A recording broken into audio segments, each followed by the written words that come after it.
Parma police tell us the 41-year-old man parked in this parking lot. He walked himself into the lobby and he told officers he wanted to turn himself in for a crime he committed. When officers came out to the man's car, they found his child unresponsive. I've joined about 14,000 of my closest friends here at the watch party. Everyone is so ecstatic. That 45-year-old woman has burns all over her body. She is in critical condition. Neighbors tell me it sounded like a bomb went off. They say their home shook. They heard a loud boom. As you can see, crews are still working to clear the debris to be absolutely certain there was no one else left inside that home. Neighbors tell me they figured this land would be developed someday, but they're concerned that this road wouldn't be able to handle the traffic for the commercial development. So there used to be a vaccine for Lyme disease, but that's been discontinued. So your best bet really is to wear insect repellent with DEET. Make sure it has that DEET, and yeah, it's safe for the kids. Small comes here once every couple of months to the site where Robert Godwin Sr. was killed. She tells me this is where she feels closest to him. Lamb says one of the biggest things he wants changed are the nameplates. He wants them to say council members instead of councilman and councilwoman. The victim was shot right here in the city of Cleveland, but drove himself a mile away. He stopped just across the street from the city line into the city of Euclid. Not one, not two, not three, not four, but 5 shots fired into this house. The scariest part, Jennifer's 13-year-old son was sitting right inside. The postal worker managed to get the woman's keys. He went to a neighbor and asked them to call 911. Hatch says it's possible for the drones to fall out of the sky. He says the way technology has advanced, it's pretty uncommon. Going door to door showing the little boy's picture, hoping someone would know who he is. Well, this is the center of where the storm hit last night. You can actually see this tree that was snapped off. Now, Burger King workers tell me they can actually hear the tornado come up through this creek, jump over the street into that parking lot. Then it started throwing cars as if they were toys. Watch closely to the top left of your screen. There are 2 cars, both white, that will get swept up and spiraled by an EF1 tornado. The car on the left skids, slides, and is slammed onto its roof. The car on the right rolls, but lands back on its tires. My poor coworker was outside and she was like, I was holding on to the wall. You can see the whirling of the tornado whip through the parking lot. All of a sudden, there was just all of our windows and doors blew open and the lights started flickering and then everything just shut down. Inside the Burger King, they took cover. It pretty much went through the drive-thru. Here's another view. The light on the ceiling starts falling off and carts start blowing through the parking lot. There's a flash of light. Then you can see people start running through the parking lot. Watch this small child and their parent running for cover inside the grocery store. It lasted for 30 to 45 seconds.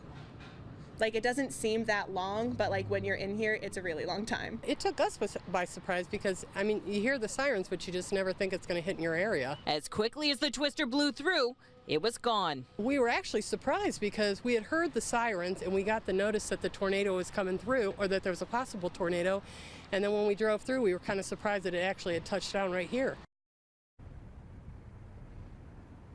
Yeah, so the good news, even with the 90-mile-per-hour winds and carts blowing around, no one was hurt. Of course, they spent the day cleaning up today. There was some damage to the roof here at the Burger King. There's some siding missing, but they tell me, as long as no one was hurt, everything is okay. Reporting live, Lacey, Cleveland 19 News. Most of us aren't working on our Halloween decorations in April, but then again, most of us aren't the Meyer family from Parma. They celebrate their favorite holiday the biggest way they know how. If you drive up and down Luelda Avenue in Parma, this is crazy. It's stop and go traffic at times. It was on Google. We were on Pleasant Valley, and now we're Googling. Where is this place at? Everyone wants to see Steve, go over there. I'll take a picture. Nick Meyer's latest Halloween decoration. That is an Imperial armored transporter for troops, we'll say, and it's from Empire Strikes Back. 7 years ago, Meyer and his family started the tradition of building a Halloween display in the front yard. Every year this guy puts out amazing things. I love it. I encourage it. It gets bigger every year. I think I kind of liked the clowns we did one year, and last year we did Friday the 13th Cabin is one of my favorites. This is AT-AT. Are you kidding me? I had to come here to see it for myself. It's just great. I love it. In case you were wondering, the AT-AT is 19 feet tall. One neighbor tells me he thinks they should add a Chewbacca on top. Last year was pretty awesome, and he pretty much topped it. You'd think some neighbors might not want to stare at a 2-story Star Wars character for a few weeks, but you'd be wrong. No, this is our 4th year living next door to them, and we love it. People will continue to stop, smile, to look, You get us? and take their picture. Do you know who this is? No, it's been nonstop since it's been up. Until the first week of November, when they take it down. But it's pretty popular. And then it's brainstorming time to find a theme for next year. Who knows what he's going to come up with for next year. The Meyers always have a big party for Halloween. You can tell it's their favorite holiday. They tell me they're going to put out a suggestion box for their creation for next year. Lacey, Crisp, Cleveland 19 News. We kept a certain distance away for obvious reasons, but Lacey, fill us in on what you know.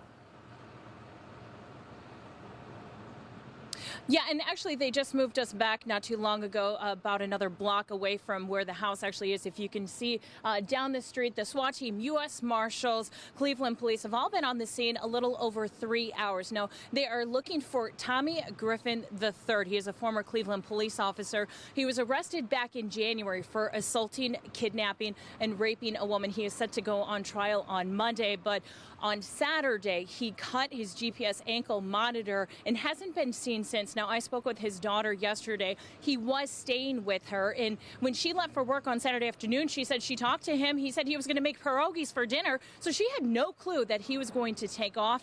She said his car was still in the parking lot of her apartment when she got the call saying, hey, do you know where your dad is? His GPS monitor had just been cut. Fast forward to today, about 11 o'clock, we got a call from the U.S. Marshals saying that they had a house surrounded. Potentially Griffin was inside. Now, on scene, we have been able to hear from the bullhorn police saying, you know, come out with your hands up. Can you at least come to the window, wave, let us know that you're okay? We don't know for sure that he is inside, but they do have this house surrounded, and I can tell you there are a handful of schools in this area. They have all been placed on lockdown. There are police officers at those schools. Parents have been notified to make sure that they know what is going on and that all of the students are safe at this time. But again, we have the U.S. Marshals, we have the Cleveland SWAT team surrounding this house, hopefully trying to bring out former Cleveland police officer Tommy Griffin III. All right, we'll continue to stay on that and check in with you as well. Lacey Crisp from our affiliate WOIO. Lacey, thank you. I had no idea he would message me later last night saying he was the suspect, and police had him surrounded. Just before 9 o'clock Monday night, I got a tip police were surrounding a house for a possible suspect from the triple murder in North Royalton. Almost an hour later, I got a message from a man who was friends with the victim, a man who I tried to meet up with for an interview earlier that day. Here is part of our exchange. George Brinkman said to me, Valley Forge Drive, Brunswick, hostage situation, please come. Cops came for me. I'm barricaded. No lies. And I told him, get out of the house, hands up. I called Brunswick police and made sure they knew Brinkman was talking to me on Facebook Messenger. They told me to continue talking to him to encourage him to go to police. I said, can you tell me what happened? And he responded, I'm being blamed for Sue and her daughter's death. I had a broken hand since Friday. How could I control 3 adults with a broken hand? He messaged me from just before 10 until 3 a.m. and was taken into custody around 5:30 a.m. I tried to get him to talk to police. I said, please continue to talk to them. Please let me know if I can do anything.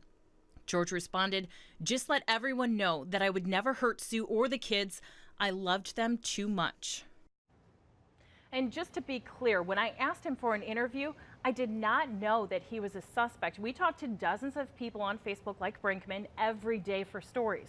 Now, it was hard for me as a mom of 2 daughters when I realized I was talking to a man accused of killing a mom and her 2 daughters. It was an unnerving evening for me. Unnerving for sure. great job keeping your composure in all of this. So I'm fascinated. The police said to go ahead and keep communicating with him as this was all going on. Yeah, he was responding to me. I don't know if he was responding to them, but they told me to keep encouraging him to talk to them, to try to go out of the house and leave with them so we could end peacefully. He was telling me later, like, goodbye, this is it. So I was worried how it was going to end. I was glad to hear at 5:30 in the morning that he went peacefully. And again, at one point you told him, go out with your hands up, try to end this. Okay. Right. All right, very good. Lacey, Chris, great job.